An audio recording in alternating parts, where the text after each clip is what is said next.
Hi hello welcome to my channel. ಈ ಒಂದು ಕತೆ ತುಂಬ ಇಂಟ್ರೆಸ್ಟಿಂಗ್ ಆಗಿದೆ. ಸ್ವಲ್ಪನೂ ಸ್ಕಿಪ್ ಮಾಡಿದೆ ನೋಡಿ.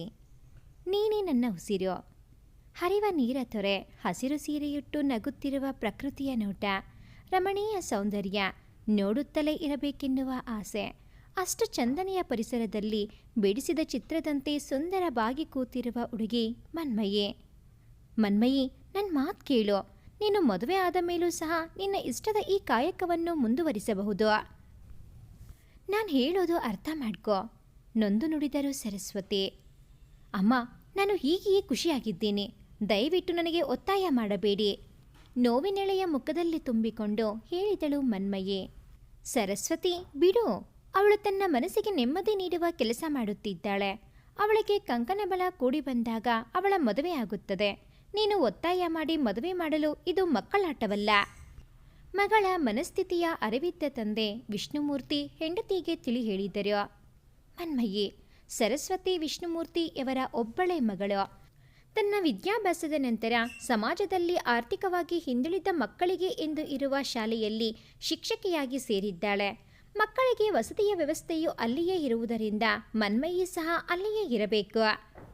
ವಾರಕ್ಕೊಮ್ಮೆ ತನ್ನ ಮನೆಗೆ ಹೋಗಿ ಬರುತ್ತಿದ್ದಳು. ಅವಳಿಗೆ ಮದುವೆ ಎಂದರೆ ನಿರಾಸಕ್ತಿ. ಆ ಬಗ್ಗೆ ಯೋಚಿಸಲು ಮನ ಒಪ್ಪದು. ಅವಳ ಮನಸ್ಸೇನಿದ್ದರೂ ಸಮಾಜಮುಖಿ ಕಾರ್ಯಗಳ ಕಡೆಗೆ ಅಷ್ಟೇ ಇದ್ದದ್ದು. ಅಂದು ಎಂದಿನಂತೆ ವಾರದ ಕೊನೆಯಲ್ಲಿ ತನ್ನ ಮನೆಗೆ ಹೊರಟವಳು ದಾರಿಯ ಮಧ್ಯೆ ನೋಡಿದ್ದ ದೃಶ್ಯ ಕಂಡು ದಂಗಾದಳು.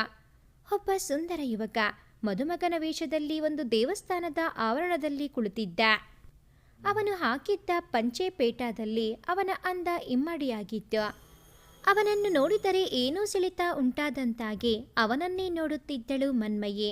ಅಷ್ಟರಲ್ಲಿ ಅಲ್ಲಿಗೆ ಬಂದ ಮಧ್ಯ ವಯಸ್ಸಿನ ಮಹಿಳೆ ಒಬ್ಬರು, ಪೃಥ್ವಿ ಬಾರಪ್ಪ ಮನೆಗೆ ಹೋಗುವ ಎಂದರು. ಅಮ್ಮ, ಮುಹೂರ್ತ ಸಮಯ ಆಗ್ತಿದೆ, ನಾನು ಮನೆಗೆ ಬಂದರೆ ಹೇಗೆ ಅಮ್ಮ? ತಮಾಷೆ ಮಾಡಬೇಡ ಎಂದನು ಗಂಭೀರವಾಗಿಯೇ. ಆ ಹೆಣ್ಣು ಮಗಳು ಬೇರೆಡೆ ಮುಖ ತಿರುಗಿಸಿ ಒಂದೇ ಸಮನೆ ಅಳಲು ಶುರು ಮಾಡಿದಳು. ಅದನ್ನು ನೋಡಿದ ಮನ್ಮಯಿ ಅವರ ಬಳಿ ಹೋಗಿ, ಕ್ಷಮಿಸಿ ಅಮ್ಮ, ಏನಾದರೂ ತೊಂದರೆ ಆಗಿದೆಯಾ? ಯಾಕೆ ಅಳ್ತಾ ಇದ್ದೀರಾ ಎಂದು ಕೇಳಿದಾಗ ಅವರು ಇನ್ನೂ ಜೋರಾಗಿ ಅಳತೊಡಗಿದರು. ಅಳುತ್ತಲೇ, ನನ್ನ ಮಗ ಎಂದು ಮದುಮಗನ ಕಡೆ ಕೈ ತೋರಿ ಕೆಳಬಿದ್ದು ಬಿಟ್ಟರು. ಅಯ್ಯೋ ಅಮ್ಮ ಎಂದು ಅವರ ಬಳಿ ಹೋದಳು. ಅಷ್ಟರಲ್ಲಿ ಅವನು ತಾಯಿಯ ಬಳಿ ಓಡಿ ಬಂದು, ಅಮ್ಮ ಅಮ್ಮ ಹೇಳಮ್ಮ, ನನ್ನ ಮದುವೆಗೆ ಟೈಮ್ ಆಯಿತು, ಹೇಳಮ್ಮ ಎಂದು ಅಳಲು ಶುರು ಮಾಡಿದ. ಮನ್ಮಯಿಗೆ ಅವನ ಮಾತು ಕೇಳಿ ಅಚ್ಚರಿಯಾಯಿತು. ಆದರೆ ಅದಕ್ಕೆಲ್ಲ ಸಮಯ ಅಲ್ಲವೆಂದು ಅವನನ್ನು ಕರೆದುಕೊಂಡು ಆಟೋ ತೆಗೆದುಕೊಂಡು ಆಸ್ಪತ್ರೆಗೆ ಹೋದಳು. ಅಲ್ಲಿ ಅವನು ಸುಮ್ಮನೆ ಕುಳಿತಿದ್ದ, ಎತ್ತಲೋ ನೋಡುತ್ತಾ. ವೈದ್ಯರು ಮನ್ಮಯಿಯ ಬಳಿ ಬಂದು, ಅವರಿಗೆ ಮಾನಸಿಕವಾಗಿ ಒತ್ತಡ ಹೆಚ್ಚಾಗಿ ಹೀಗೆ ಆಗಿದೆ, ಈಗ ಎಚ್ಚರವಾಗಿದ್ದಾರೆ, ಹೋಗಿ ನೋಡಿ ಎಂದರು. ಒಳ ಹೋದ ಮನ್ಮಯಿಯ ಕೈ ಹಿಡಿದ ಹೆಣ್ಣು ಮಗಳು, ನೀನು ಯಾರೆಂದು ತಿಳಿಯದ ಮಗು, ಆದರೆ ನಿನ್ನ ಸಹಾಯ ಮರೆಯಲು ಸಾಧ್ಯವಿಲ್ಲ ಎಂದರು. ಈಗ ಅದೆಲ್ಲ ಯಾಕೆ ಅಮ್ಮ, ನೀವು ಹುಷಾರಾಗಿ ಮೊದಲು ಎಂದಳು. ಅಲ್ಲಿಗೆ ಬಂದ ಮಗನನ್ನು ನೋಡಿ ಹತ್ತಿರ ಕರೆದರು. ಅವನು ಅವರನ್ನು ನೋಡಿ, ಯಾಕಮ್ಮ ನೀನು ಕೆಳಗೆ ಬಿದ್ದಿ, ಏನಾಯ್ತು ಎಂದನು ಮುಗ್ಧವಾಗಿ. ಸುಮ್ಮನೆ ಪಿಳಿಪಿಳಿ ಕಣ್ಣು ಬಿಟ್ಟು ನೋಡುತ್ತಿದ್ದ ಮನ್ಮಯಿಳನ್ನು. ಮಗು, ನಿನ್ನ ಹೆಸರೇನು ಎಂದರು. ಮನ್ಮಯಿ ಎಂದಳು. ನನ್ನ ಹೆಸರು ತನುಜ, ಇವನು ನನ್ನ ಮಗ ಪೃಥ್ವಿ. ಇವನ ಮದುವೆಯ ದಿನವೇ ಇವನನ್ನು ಮದುವೆಯಾಗುವ ಹುಡುಗಿ ಯಾರಿಗೂ ತಿಳಿಯದೆ ಕಾಣೆಯಾದಳು. ವಿಷಯ ಏನೆಂದರೆ ಅವಳು ಯಾರನ್ನು ಇಷ್ಟಪಡುತ್ತಿದ್ದಳಂತೆ. ಮನೆಯವರ ಬಲವಂತಕ್ಕೆ ಮದುವೆಗೆ ಒಪ್ಪಿದ್ದಳು ಅವಳು. ನಾನೇ ಹುಡುಕಿದ ಹುಡುಗಿ. ನನ್ನ ಆಸೆಯಂತೆ ಇವನು ಮದುವೆಗೆ ಸಿದ್ಧನಾಗಿದ್ದ. ನಮ್ಮಿಬ್ಬರಿಗೂ ಇದು ದೊಡ್ಡ ಆಘಾತವಾಗಿತ್ತು.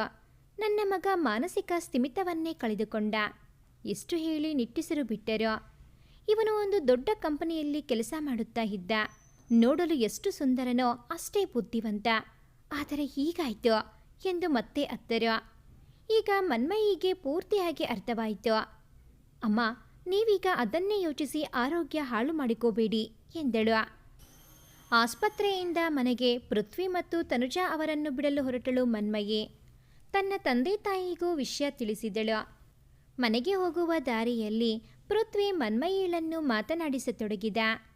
ನೀನು ಯಾರು? ನಾನು ಮನ್ಮಯಿ. ನಾನು ಯಾರೋ? ನೀವು ಪೃಥ್ವಿ. ಓ ಹೌದಲ್ವಾ, ನಾನು ಪೃಥ್ವಿ. ನೀನು ಯಾಕೆ ನಮ್ಮ ಜೊತೆ ಇದೆಯಾ? ನಾನು ನಿಮ್ಮ ಫ್ರೆಂಡ್, ಅದಕ್ಕೆ. ಹೋ, ನನಗೂ ಒಬ್ಬ ಫ್ರೆಂಡ್ ಬೇಕಿತ್ತು ಗೊತ್ತಾ. ಆದರೆ ನೀನು ಇಷ್ಟು ದಿನ ಎಲ್ಲಿ ಹೋಗಿದ್ದೆ? ನಾನು ಕೆಲಸಕ್ಕೆ ಹೋಗಿದ್ದೆ. ಕೆಲಸ ಮುಗೀತು, ಅದಕ್ಕೆ ವಾಪಸ್ ಬಂದೆ. ಈಗ ಯಾವಾಗಲೂ ನೀನು ನನ್ನ ಜೊತೆ ಇರ್ತೀಯಾ? ಈಗ ತನುಜಾ ಮಾತನಾಡಿದರು. ಪೃಥ್ವಿ, ಸಾಕು ಫ್ರೆಂಡ್ ಜೊತೆ ಮಾತನಾಡಿದ್ದು. ಮನೆ ಬಂತು ಬಾ, ಈಗ ಇಳಿಯುವ ಎಂದು ಮನೆಯೊಳಗೆ 3 ಜನ ಹೋದರು. ತನುಜಾ ಮನ್ಮಯಿಗೆ ತುಂಬ ಉಪಚರಿಸಿದರು.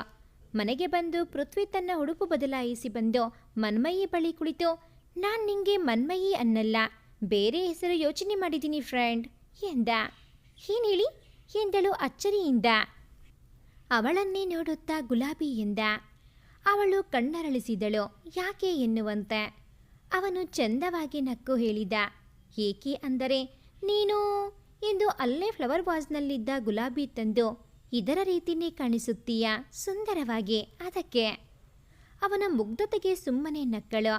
ತನುಜಾ ಅವರು ಬಂದು, ಮನ್ಮಯಿ ಬೇಸರಿಸಿಕೊಳ್ಳಬೇಡ, ಅವನ ಸ್ಥಿತಿ ಎಂದರು ತಲೆ ತಗ್ಗಿಸಿ.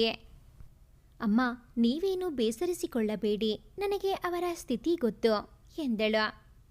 ನಾನಿನ್ನು ಹೊರಡುತ್ತೇನೆ ಅಮ್ಮ, ಟೈಮ್ ಆಯಿತು ಎಂದಳು. ಆಗ ಪೃಥ್ವಿ, ಗುಲಾಬಿ ಪ್ಲೀಸ್ ಹೋಗಬೇಡ, ನಾನಿನ್ನ ಫ್ರೆಂಡ್ ಅಲ್ವಾ ಎಂದನು ಚಿಕ್ಕ ಮಗುವಿನ ಹಾಗೆ. ನಾನು ಮತ್ತೆ ಬರ್ತೀನಿ, ನೀವು ನಾನು ಮತ್ತೆ ಬರೋವರೆಗೂ ಅಮ್ಮ ಹೇಳಿದ ಹಾಗೆ ಕೇಳಬೇಕು ಎಂದಳು. ಅಮ್ಮ ಹೇಳಿದ್ದು ಕೇಳಿದರೆ ಬರ್ತೀಯಾ ಎಂದ. ಹೌದು ಎಂದು ಹೇಳಿ ಹೊರಟಳು.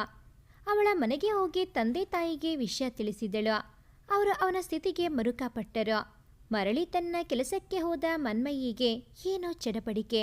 ಪೃಥ್ವಿನ ಮುಗ್ಧ ಮುಖವೇ ಮುಂದೆ ಬರುತ್ತಿತ್ತು.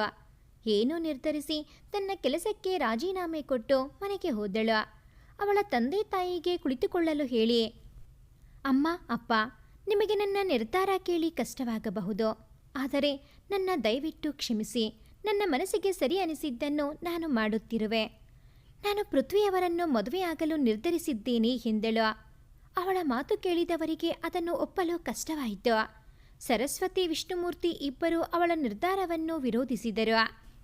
ಆದರೆ ಅವಳ ಬಗ್ಗೆ ತಿಳಿದಿದ್ದರಿಂದ ಬೇರೆ ದಾರಿ ಕಾಣದೆ ಅವಳ ಇಷ್ಟಕ್ಕೆ ಸಹಮತಿ ನೀಡಿದರು. ತನುಜಾ ಸಹ ತಮ್ಮ ವಿರೋಧವನ್ನು ವ್ಯಕ್ತಪಡಿಸಿದರು. ತಾವೇ ಸ್ವತಃ ಸರಸ್ವತಿ ವಿಷ್ಣುಮೂರ್ತಿಯವರ ಬಳಿ ಬಂದು ಕೈ ಮುಗಿದು, ಮನ್ಮಯಿ ಮತ್ತು ಪೃಥ್ವಿ ಇಬ್ಬರ ಜೀವನವೂ ನನಗೆ ಅಷ್ಟೇ ಮುಖ್ಯ, ದಯವಿಟ್ಟು ಈ ಮದುವೆಗೆ ಒಪ್ಪಬೇಡಿ ಎಂದರು. ಆದರೆ ಮನ್ಮಯಿ ಯಾರ ಮಾತನ್ನು ಕೇಳಲಿಲ್ಲ. ಒಂದು ಒಳ್ಳೆಯ ದಿನ ಇಬ್ಬರೂ ವಿವಾಹ ಎಂಬ ಚಂದನೆಯ ಬಂಧಕ್ಕೆ ಒಳಪಟ್ಟರು. ಮದುವೆ ಮುಗಿಸಿ ಮನೆಗೆ ಬಂದ ಮೇಲೆ ತನುಜಾ ಮನ್ಮಯಿಳ ಕೈ ಹಿಡಿದುಕೊಂಡು, ನಿನ್ನ ಮೊದಲ ಭೇಟಿಯಾಗಿದ್ದು ದೇವರ ಸನ್ನಿಧಿಯಲ್ಲಿ. ದೇವತೆಯಂತೆ ನನ್ನ ಮಗನ ಬಾಳಿಗೆ ಬಂದೆ. ನಿನ್ನಿಂದ ಅವನು ಮೊದಲಿನಂತೆ ಆದರೆ ಸಾಕು ಮಗು ಎಂದು ತಲೆದಡವಿದರು. ಅಮ್ಮ, ಇನ್ನು ಪೃಥ್ವಿಯವರ ಯೋಚನೆ ನನಗೆ ಬಿಡಿ ಎಂದಳು ಮುದ್ದಾಗಿ ನಕ್ಕು. ಅವಳ ನಗುವ ನೋಡಿ ಮಗ ಗುಲಾಬಿ ಎಂದು ಕರೆದದ್ದು ನೆನಪಾಗಿ ನಕ್ಕು ಹೊಳಹೋದರು ತನುಜಾ. ಅವಳು ಪೃಥ್ವಿ ಮತ್ತು ತನ್ನ ಬಟ್ಟೆಗಳನ್ನು ಸರಿಯಾಗಿ ಜೋಡಿಸಿ ಇಡುತ್ತಿದ್ದಳು. ಗುಲಾಬಿ, ಏನಿದು, ನಿನ್ ಬಟ್ಟೆ ಯಾಕೆ ಇಲ್ಲಿ ಇಡ್ತಾ ಇದೀಯಾ ಎಂದನು. ಅವನಿಗೆ ಹೇಗೆ ತಿಳಿಸಿ ಹೇಳುವುದು ಎಂದುಕೊಂಡು ಅವನು ಕಟ್ಟಿದ ಮಾಂಗಲ್ಯವನ್ನು ತೋರಿಸಿ, ನಾನೀಗ ನಿನ್ನ ಫ್ರೆಂಡ್ ಅಷ್ಟೇ ಅಲ್ಲ ಅಲ್ವಾ ಎಂದಳು. ಅದಕ್ಕವನು ನೆನಪಿಸಿಕೊಂಡು, ಅರೆ ಹೌದಲ್ವಾ, ನನ್ನ ನಿನ್ನ ಮದುವೆ ಆಯಿತು. ಗುಲಾಬಿ, ನೀನು ಯಾವಾಗಲೂ ನನ್ನ ಜೊತೆ ಇರ್ತೀಯ ಅಲ್ವಾ? ಮದುವೆ ಅಂದರೆ ಮೋಸ ಮದುವೆ, ಅಂದರೆ ಅಳು ಮದುವೆ, ಅಂದರೆ ಎಂದು ತಲೆ ಹಿಡಿದು ಕುಳಿತು ಬಿಟ್ಟ.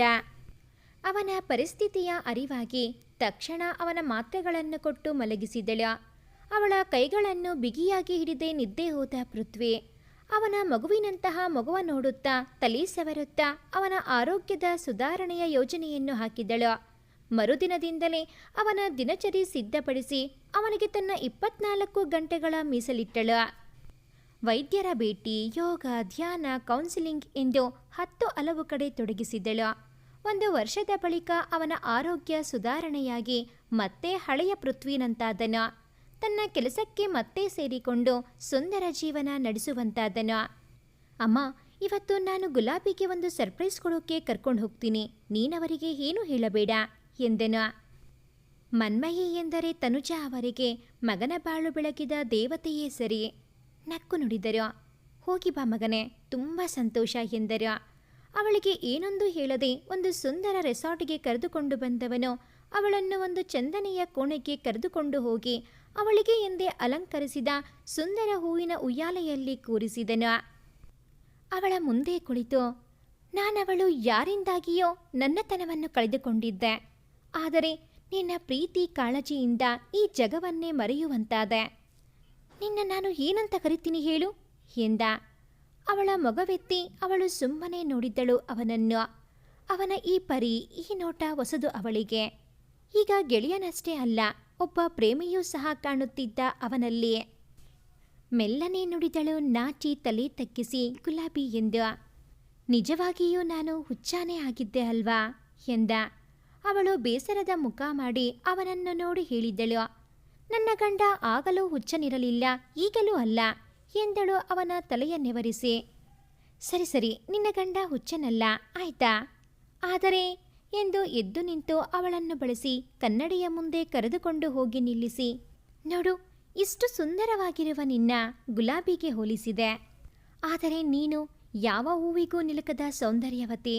ನಾನು ಕೇವಲ ನಿನ್ನ ಬಾಹ್ಯ ಸೌಂದರ್ಯ ನೋಡಿ ಹೇಳುತ್ತಿಲ್ಲ, ನಿನ್ನ ಅಂತರಂಗದ ಸೌಂದರ್ಯ ನೋಡಿ ಹೇಳುತ್ತಿರುವುದು ಎಂದು ಅವಳನ್ನು ತನ್ನೆಡೆ ತಿರುಗಿಸಿಕೊಂಡು, ನೀನಿಲ್ಲದೆ ನನ್ನ ಪರಿಸ್ಥಿತಿ ಊಹಿಸಿಕೊಳ್ಳಲು ಆಗಲ್ಲ. ನೀನು ನನ್ನ ಬದುಕಿಗೆ ತಾರೆಯಂತೆ ಬಂದು ಬೆಳಕ ನೀಡಿದೆ, ಪ್ರೀತಿಯೊಂದಿಗೆ ವಾತ್ಸಲ್ಯವ ನೀಡಿದೆ. ನಿನಗೆ ಯಾವ ರೀತಿ ನನ್ನ ಭಾವನೆ ತಿಳಿಸಲಿ ಅರ್ಥವಾಗುತ್ತಿಲ್ಲ. ಗುಲಾಬಿ, ನನ್ನ ಜೀವನ ಸಂಗಾತಿಯಾಗಿ ಸ್ವೀಕರಿಸುತ್ತೀಯಾ ಎಂದು ಒಂದು ಸುಂದರ ಗುಲಾಬಿ ಹೂ ಡಿಸೈನ್ ಉಂಗುರವನ್ನು ಅವಳ ಬೆರಳಿಗೆ ತೊಡಿಸಿದ. ಅವಳು ಸಂತಸದಿಂದ ತಲೆ ಹಾಕಿದಳು. ಗುಲಾಬಿ, ಮಾತಾಡಲ್ವಾ? ಅದೇ ಒಪ್ಪಿಗೆಯನ್ನು ಮಾತಿನಲ್ಲಿ ತಿಳಿಸು ಪ್ಲೀಸ್ ಎಂದವನನ್ನು ಒಮ್ಮೆಯೇ ಅಪ್ಪಿ. ಪೃಥ್ವಿ, ಮದುವೆ ಎಂದರೆ ಬೇಡವೆನ್ನುತ್ತಿದ್ದ ನನ್ನಲ್ಲಿ ನಿಮ್ಮನ್ನು ನೋಡಿದಾಗ ಯಾಕೆ ಮದುವೆ ಆಗುವ ಭಾವನೆ ಮೂಡಿತು ಅಂತ ಗೊತ್ತಿಲ್ಲ. ನನಗೆ ಅಂದು ಇಂದು ಎಂದು ನಿಮ್ಮನ್ನು ಕಂಡರೆ ಬೆಟ್ಟದಷ್ಟು ಇಷ್ಟ, ಅಷ್ಟು ಮಾತ್ರ ಗೊತ್ತು ಎಂದಳು. ಅವಳ ಪ್ರೀತಿಗೆ ಅವನ ಕಣ್ಣು ತುಂಬಿ ಬಂತು. ಇಬ್ಬರ ಬದುಕು ಸುಂದರ ವರ್ಣಗಳಿಂದ ತುಂಬಿತು. ಈ ಒಂದು ಕತೆ ನಿಮಗೆ ಇಷ್ಟ ಆಗಿದ್ದಲ್ಲಿ ಪ್ಲೀಸ್ ಲೈಕ್ ಮಾಡಿ, ಶೇರ್ ಮಾಡಿ, ಹಾಗೆಯೇ ಕಾಮೆಂಟ್ ಮಾಡೋದನ್ನು ಮರಿಬೇಡಿ. Thanks for watching this video.